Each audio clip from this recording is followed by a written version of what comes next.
Today we're making a simple tomato soup with a grilled cheese sandwich. It's one of those combinations that just never disappoints. And later I will show you a small trick that gives the sandwich a really nice crispy cheese crust. For the soup I usually go with a ratio of 1 can of peeled tomatoes, 1 big onion and 2 cloves of garlic for about 2 servings. I prefer canned whole peeled tomatoes because they are usually packed when they are very ripe. That means they have a lot more flavor. Fresh tomatoes are often harvested earlier and finish ripening during transport, which can make them taste a bit bland. Alright, let's start with the chopping. First I cut the onion.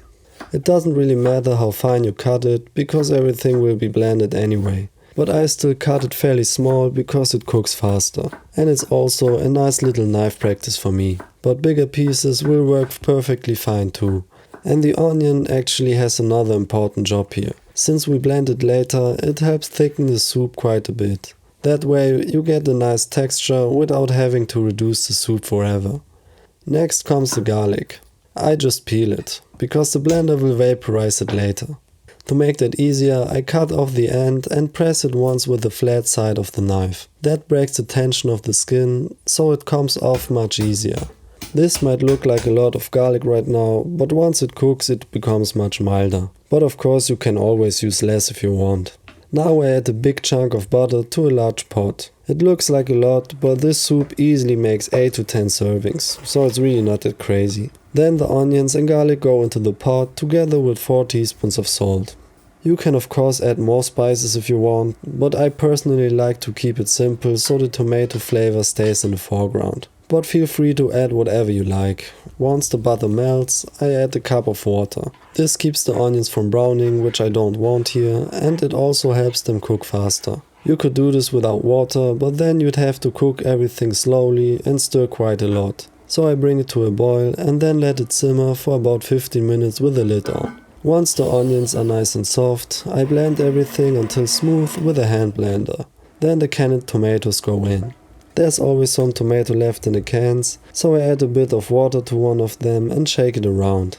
Swap, shake, swap, shake, swap, shake. And in the soup it goes. That way the soup doesn't get too watery and the cans also won't start smelling in the trash as quickly.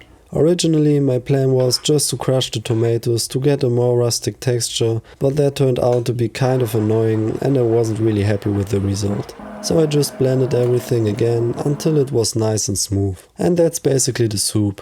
Now let's move on to the grilled cheese sandwich. I take my beautiful German bread and spread a generous amount of butter on one side. This helps it brown evenly and butter always adds great flavor. Then I add a slice of Gouda and a bit of grated cheddar. But really just use whatever cheese you like or whatever you have at home. And here you can see my confusion with these half slices. Because for some reason I forgot the butter side needs to be on the outside.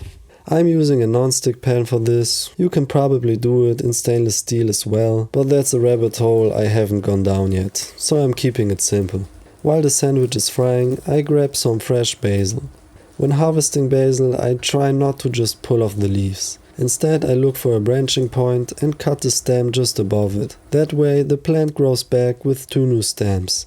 I also pick off the top because I want to use it later for garnish. And now I almost forgot about the sandwich. So I quickly flip it before removing the rest of the basil leaves from the stems. Then I roll the leaves together and slice them as thin as possible. This gives us these nice thin basil stripes. Before flipping the sandwich again, I add a little extra cheddar to the outside. And I do the same thing on the other side. This gives the sandwich a really nice crispy cheese crust. After a few minutes it's ready to flip again and then it's already time to plate everything. First the tomato soup. I slowly scoop it into the bowl with a way too small spoon because my big soup spoon is currently in the dishwasher. Then I add 2 small spoonfuls of crème fraîche in the middle. Next the basil stripes. And of course the basil tip that I saved earlier for decoration. And now the grilled cheese sandwich. Here you can see my pure confusion again, because I'm not quite sure how I want to cut it. Followed by probably the saddest cheese pull on YouTube. But it's about the taste, not the cheese pull. So let's try it. I really love the combination of tomato soup and grilled cheese. And with the thick texture we get from the blended onion, the soup turns out really creamy and comforting. Plus, that crispy cheese crust on the sandwich is just addicting.